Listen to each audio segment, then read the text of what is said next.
Hoje estou muito feliz que eu consegui fazer uma entrevista que eu já vinha pensando há muito tempo. Binho Cultura. Esse cara que tem cultura no nome, né? Vamos ver como é que ficou essa entrevista. Ele que está aí arrebentando com a Biblioteca, que é essa coleção de livros maravilhosos das crianças que ele tem. Vamos apreciar a entrevista que está assim um primor. Obrigada, fica comigo. Tá na Raiz e Binho Cultura. De guerra e desunião, violência tá por fora. Binho, aproveitando, né, que eu tive a oportunidade de estar aqui com você, eu queria te fazer algumas perguntas, não só sobre o seu livro, mas também um pouco sobre a sua pessoa dentro da sua religião, né, que eu soube que você é evangélico, é protestante, não sei como denomina isso, né? Você me fala agora. Você, quando começou a sua carreira de escritor, você teve nela alguma base bíblica? Você lia a Bíblia? Enfim, a Bíblia te influenciou em alguma coisa? Como é que foi isso?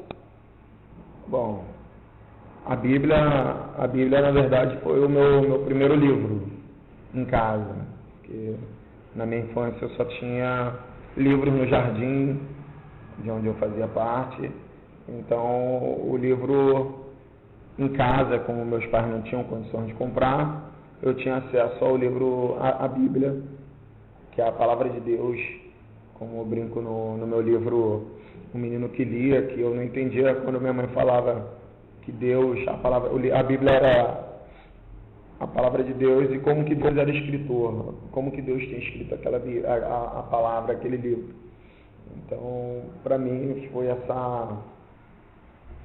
minha base, onde tinha poesia, história, tudo isso, e até hoje é o melhor e maior livro, o mais lido da história da humanidade. Não entendo o porquê de guerra e desunião. Você acha que essas crianças que estão dentro das igrejas, que leem a Bíblia, que são levadas pelos pais desde pequenos, né, para as escolas bíblicas das igrejas, elas já estão sendo formadas como leitoras, não só de Bíblia, mas como leitoras mesmo, de todo e qualquer livro na sua vida lá fora? Não. A escola bíblica, ela só ensina a palavra de Deus. E, infelizmente, as igrejas, ao longo desses anos todos, elas se ativeram apenas a trabalhar o livro da Bíblia e não se atentam a livros seculares, que é importante. Hoje nós temos padres, pastores, escritores e vendem milhões de livros, mas a gente precisa que outros textos sejam debatidos, ou até mesmo estimular que as crianças e as pessoas escrevam literatura do seu ponto de vista, para estimular as crianças a escreverem, a lerem, ter uma visão maior, para além da questão espiritual. E assim, eu frequentei a minha infância inteira a escola bíblica, fui do grupo de crianças, do grupo de adolescentes, porém, a gente fica muito limitado. Hoje é importante, eu reconheço a importância da palavra de Deus na minha formação, mas eu mesmo não criei meu filho na igreja, porque eu fui criado à base de terror psicológico, essa coisa de ir pro inferno e tal, enfim, que isso é pecado, isso aquilo não é. Então nós ficávamos à mercê do desejo, da vontade de um determinado líder espiritual que, para além das doutrinas do que está na palavra de Deus, tinha os costumes empregados por eles. E isso, para mim, era inevitável, porque eu tinha que obedecer a minha mãe. Mas, tendo a consciência enquanto pai, eu não quis que meu filho crescesse na igreja. Hoje, meu filho já é um adolescente, eu sou cristão, voltei para a igreja agora, minha igreja é a Igreja Batista Soul, um estilo de vida. E eu percebo que lá nessa minha igreja, o meu pastor, que é uma grande referência para mim, meus pastores, o Kleber Lucas, o pastor Guilherme, são referências porque eles têm um pensamento muito parecido e é onde eu me identifiquei. Hoje eu posso levar meu filho à igreja, hoje é importante que eu o leve, mas pelo menos ele não vai ter aqueles problemas que eu tive problemas de pesadelo, eu tive medo, isso tudo porque os costumes que eram colocados eram mais terror psicológico, onde uma criança fica com medo de ir para o inferno por causa disso, aquilo, outro, que é um monte de besteira que eu ouvi na igreja.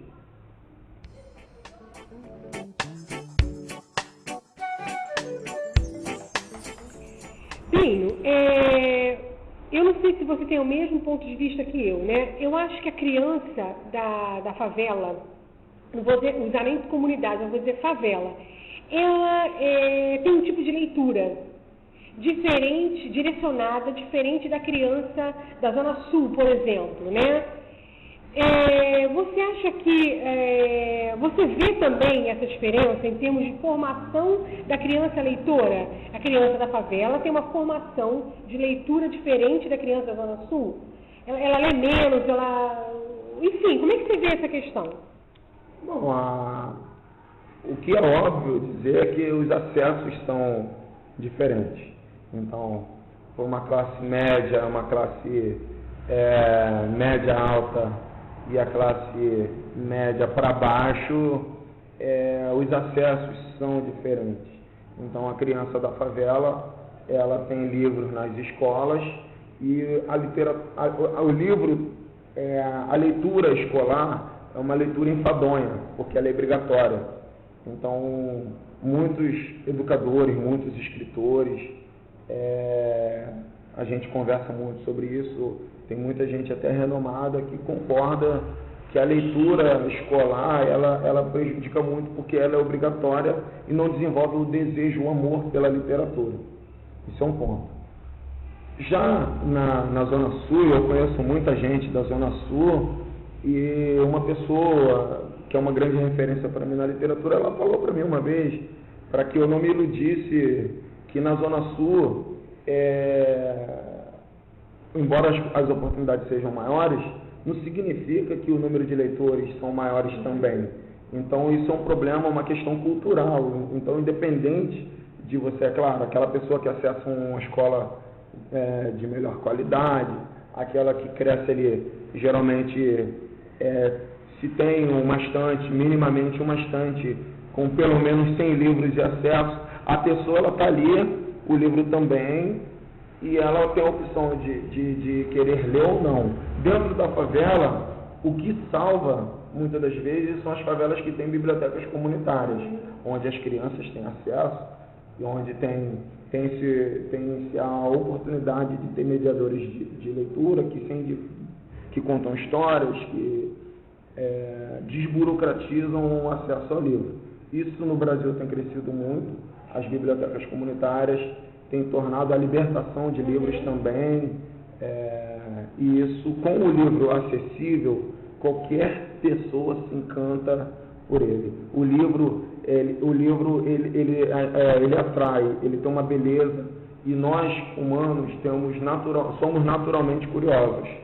Então, a gente quer dar uma folheada ali, e assim a gente descobre. Agora, a criança, por isso eu passei a escrever literatura infantil, a criança ela precisa ser estimulada. Então, se ela cresce num lar onde o pai não lê, a mãe não lê, seus responsáveis não leem para ela na hora de dormir, ela só vai ser uma leitora em potencial se no seu convívio, no convívio fora de casa, ela tem esse relacionamento. Foi o que aconteceu comigo. Então, assim, na minha casa, como eu falei, minha mãe lia a Bíblia, lê até hoje, meu pai lê jornal todo dia. Então, eu cresci vendo leitores, mesmo não sendo de livros. Então, ali a minha paixão por ler, ela se aprofundou mais do que a dos meus pais.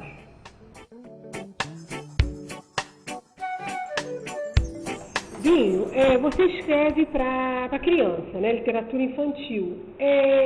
Você acha fácil escrever para uma criança uma vez que você já não é mais criança, né? Você já é um adulto, é pai, tem toda uma responsabilidade por trás de você, já não tem mais aquela coisa de criança desprovida de medos, enfim. Você acha que é difícil escrever para uma criança ou você flui nisso naturalmente? Quer dizer, você teve que fazer uma espécie de um laboratório, alguma coisa assim, para... Digo um laboratório natural, para você escrever para uma criança, alcançar o que a criança almeja ler. Você tem essa dificuldade? Ou não? Está tudo bem? Bom, eu costumo dizer, quando eu estou com criança, eu sou uma criança, eu não sou um adulto brincando com as crianças. E minha vida é cercada pelas crianças. Por crianças, eu amo. E a minha infância foi uma infância maravilhosa, mediante todas as dificuldades que eu só passei a perceber quando eu cresci. Então, eu olho para trás e vejo uma infância de um menino da rua sem asfalto, que corria, que fazia, assim como a gente brinca na praia fazendo castelos e túneis, eu fazia isso na rua de barro da Vacaria, a rua onde eu nasci. Então, a minha infância, ela é sempre muito viva. A minha avó, Luzia, ela nunca me deixou esquecer, porque eu sempre fui muito apegado a ela. E ela sempre me contou as minhas histórias, momentos importantes, que ficaram na memória. E eu acredito que tudo que aconteceu comigo, a minha relação com a cultura, a minha relação com o livro, a minha relação com a educação, tem tudo a ver com toda a minha história de vida. E quando eu venho a trabalhar com crianças, então, por exemplo, a Amigoteca, que é o nome da coleção que eu lancei, tendo a ilustração do Cris Silva, na verdade, ela começou com uma colônia de férias, onde as crianças me fizeram montar uma aula de teatro, eu passei a dar aula de teatro, montei um grupo de teatro com esse mesmo nome, e hoje é a coleção literária. Então, escrever para as crianças seria difícil se eu fosse um adulto tentando escrever para as crianças. Mas como eu incorporo, eu vivo, essa criança me domina, então eu acredito que flua naturalmente e por isso houve uma identificação muito grande.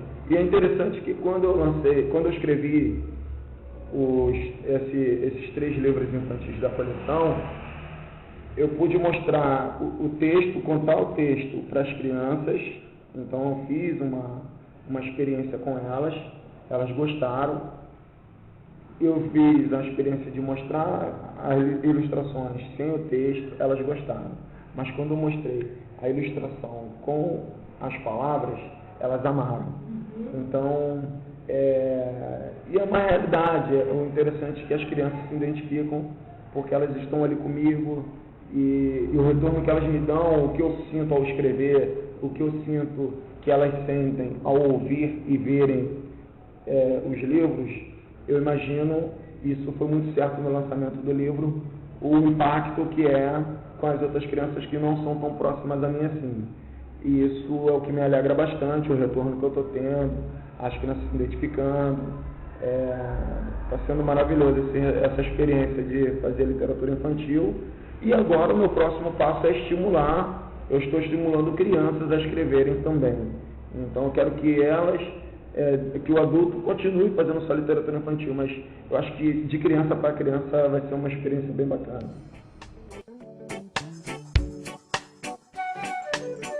Bem, eu estou aqui com o seu livro, que é O Menino que Lia, né? Muito interessante essa leitura, que fala de uma criança, né, que começou a ler, como você falou antes aí, né, com a referência da mãe por trás e tudo. Eu queria fazer uma brincadeira com você agora. Se você tivesse que presentear com esse livro alguém, eu já tenho, então não pode ser eu. Se você tivesse que presentear alguém com esse livro, não importa quem seja, alguém da mídia, alguém da sua rua, enfim, quem é que vem na sua cabeça agora para você presentear com O Menino que Lia? Quem é? Não precisa ser criança, quem é que você presentearia? Bom, é interessante você falar isso porque eu fui convidado para fazer um lançamento nas Naves do Conhecimento aqui da cidade do Rio de Janeiro, e eu fiz uma proposta, e essa proposta ela serve para todos os lugares que quiserem que eu vá fazer o lançamento. Eu hoje tenho conversado com pessoas que têm condições, empresários, comerciantes, para que eles comprem uma determinada quantidade de livros, para que eu, ao fazer o lançamento, ou contar a história deles dentro das favelas, aquelas crianças elas possam sair dali com o livro.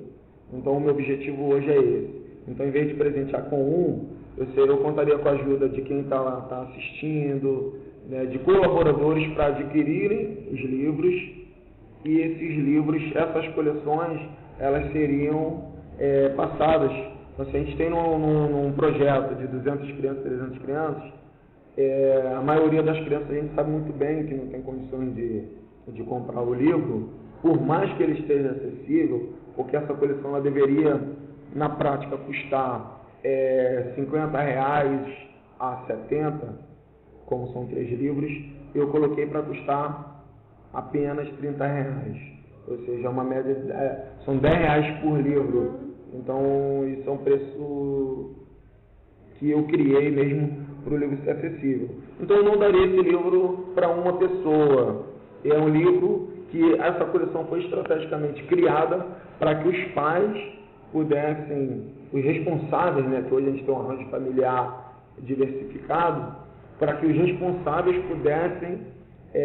possam ler dos seus filhos, porque hoje os pais estão ficando muito tempo nas redes sociais, as crianças, as que têm condições um pouquinho, ficam no tablet, ficam no computador e acabam dormindo cansados. Hoje, com 2 anos, uma criança já tem computador. Isso. E aí ela fica ali vendo desenho, vendo os joguinhos, pega no sono, aquela relação pai, responsável, filho, e acaba. Então, esse livro ele é para que o adulto leia para a criança, porque o adulto ele se alimenta e alimenta a criança também, mexe com a imaginação. O menino que lia mostra muitas dificuldades onde as crianças da favela se identificam, e que mostram que, por mais que a gente tenha dificuldade, a gente é capaz de superar, e que aquele menino que lia, ele pode se tornar um escritor, como é o caso da minha história, pode se tornar... meio autobiográfico. Não é nem meio, não, é completamente. Esse livro aí foi uma forma bem lúdica e objetiva de mostrar essa parte da minha vida com que eu me identifico, que me tornou o ser humano que eu sou. Bem, aproveitando, eu vou te dar aqui, você está dando um presente para todo mundo, vou te dar um singelo presente também, que é do nosso Pé na Raiz, tem meu nome aqui, tá? Um lápis para você continuar sendo um escritor. E lápis porque as crianças da favela, muitas delas não têm caneta, né? Geralmente, assim, quando eu dou aula, eu sou professora também, elas não têm a caneta para escrever. O que elas têm mesmo é um cotoquinho, às vezes, de lápis. Então, esse lápis significa todas as crianças que querem começar a escrever, que têm essa capacidade de escrever, mas que de repente não possam escrever. Tá? Então fica com esse singelo presente para você, tá bom? Obrigado.